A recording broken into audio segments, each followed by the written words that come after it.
Hi friends, ಅನು ಕಿಚನ್ಗೆ ಸ್ವಾಗತ. ಇವತ್ತು ಬಾಳೆಹಣ್ಣು ಹಾಕ್ಬಿಟ್ಟು ಕೇಸರಿಬಾತ್ ಮಾಡೋದನ್ನ ನಿಮ್ಗೆ ತೋರಿಸ್ಕೊಡ್ತೀನಿ.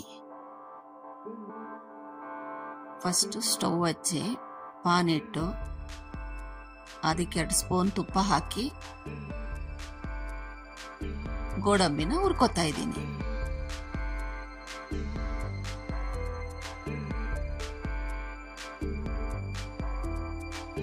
ಇವಾಗ ಗೋಡಂಬಿ ಕೆಂಪು ಬಣ್ಣ ಬಂದಿದೆ. ಇದಕ್ಕೆ ದ್ರಾಕ್ಷಿ ಹಾಕಿ 5 ಸೆಕೆಂಡ್ ಹುರ್ಕೊಂಡು ಪ್ಲೇಟ್ಗೆ ಎತ್ಕೋತಾ ಇದ್ದೀನಿ.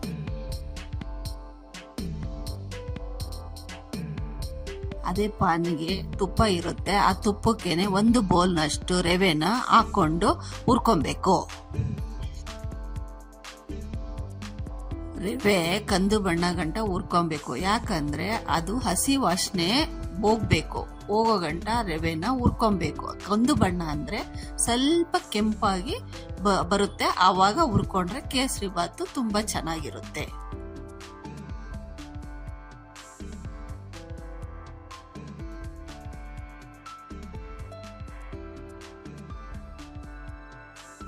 ಇವಾಗ ರವೆ ಆಗಿದೆ, ಕಂದು ಬಣ್ಣಕ್ಕೆ ಬಂದಿದೆ.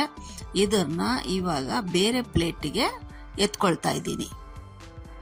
ರವೆ ಹುರ್ಕೊಂಡಿರೋ ಪಾನಿಗೆ 1 ಗ್ಲಾಸ್ ನೀರು ಹಾಕ್ಬಿಟ್ಟು ಮಳ್ಳೋ ಗಂಟ ಬಿಟ್ಟು ಕೇಸರಿನ 1 ಗ್ಲಾಸಲ್ಲಿ ಕಲ್ಸ್ಕೊಂಡು ಕುದಿಯೋ ನೀರಿಗೆ ಹಾಕ್ಬೇಕು.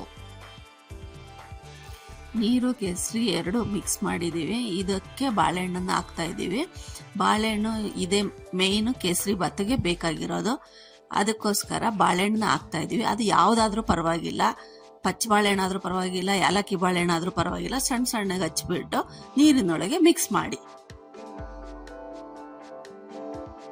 ಬಾಳೆಹಣ್ಣು ನೀರು 2 ಮಿಕ್ಸ್ ಆಗಿದೆ. ಇದಕ್ಕೆ 1/4 ಸ್ಪೂನು ಏಲಕ್ಕಿ ಪುಡಿ ಹಾಕಿ ಪರಿಮಳ ಬರುತ್ತೆ, ಅದಕ್ಕೋಸ್ಕರ ಏಲಕ್ಕಿ ಪುಡಿ ಹಾಕ್ತೀವಿ. ಇದಕ್ಕಿವಾಗ ಹುರಿದಿರೋ ದ್ರಾಕ್ಷಿ ಗೋಡಂಬಿನ ಹಾಕ್ತಾ ಇದ್ದೀವಿ. ಸ್ಟವ್ನ ಸ್ವಲ್ಪ ಸಿಮ್ಮಲ್ಲಿ ಇಟ್ಕೊಂಡು ರವೆ ತಗೊಂಡು ನಿಧಾನಕ್ಕೆ ಹಾಕೊಂಡು ಕೈ ಅಲ್ಲಾಡಿಸ್ತಾ ಇರಬೇಕು.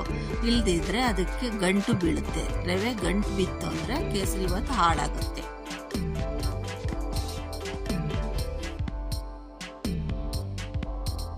ರವೆ ಹಾಕೊಂಡು ಅದನ್ನು ನಿಧಾನಕ್ಕೆ ಕೈ ಆಡಿಸ್ಕೊಂಡು ತಿರುಗಿಸ್ತಾ ಇರಬೇಕು.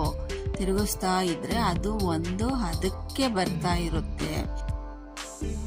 ಅಷ್ಟೇ ಸಕ್ಕರೆ ಹಾಕೊಂಡ್ರೆ ರವೆ ಬೇಯಲ್ಲ.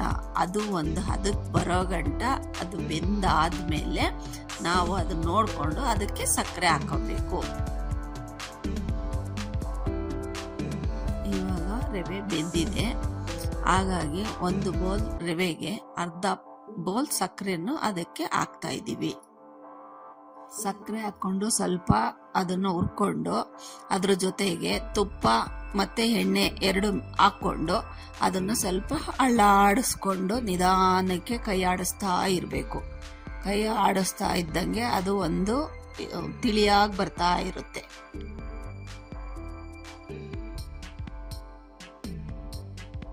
ರವೆಗೆ ಎಣ್ಣೆ, ತುಪ್ಪ, ಸಕ್ಕರೆ ಎಲ್ಲ ಚೆನ್ನಾಗಿ ಮಿಕ್ಸ್ ಆಗಿದೆ.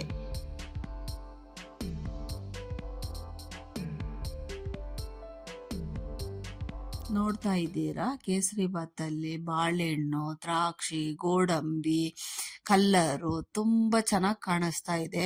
ಅದು ನೋಡ್ತಾ ಇದ್ರೆ ನಾವೇ ಸವಿಬೇಕು ಅನ್ನೋ ಇದಾಗ್ತಾ ಇದೆ. ಅದ್ರ ಪರಿಮಳ ಅಂತೂ ತುಂಬಾ ಅದ್ಭುತವಾಗಿದೆ. ನೀವು ಮನೆಯಲ್ಲೇ ಇದನ್ನ ಮಾಡ್ಕೊಂಡು ತಿಂತಾ ಇದ್ರೆ ನಿಮ್ಗೆ ಇದ್ರದ್ದು ಗೊತ್ತಾಗುತ್ತೆ.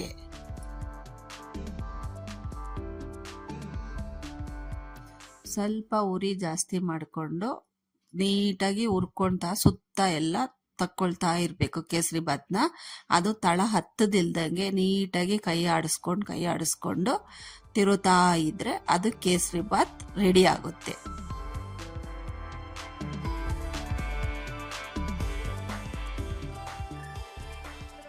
ಇವಾಗ ನಮ್ಮ ಕೇಸರಿ ಬಾತ್ ರೆಡಿ ಆಗಿದೆ. ನೋಡಿದ್ರಲ್ಲ ಬಾಳೆಹಣ್ಣಿನ ಕೇಸರಿ ಬಾತ್ ಹೇಗ್ ಮಾಡಿದ್ವಿ ಅಂತ. ನೀವು ಕೂಡ ಮನೆಯಲ್ಲಿ ಟ್ರೈ ಮಾಡಿ ಹೇಗಿತ್ತು ಅಂತ ಕಮೆಂಟ್ ಸೆಕ್ಷನ್ ಅಲ್ಲಿ ತಿಳಿಸಿ. ಇದೇ ತರಹ ಹೊಸ ಅಡಿಗೆಗಾಗಿ ಅನು ಕಿಚನ್ಸ್ಗೆ ಸಬ್ಸ್ಕ್ರೈಬ್ ಮಾಡಿ. ಮುಂದಿನ ಅಡಿಗೆಗೆ ಮತ್ತೆ ಸಿಗೋಣ. ಸದ್ಯಕ್ಕೆ ಬಾಯ್.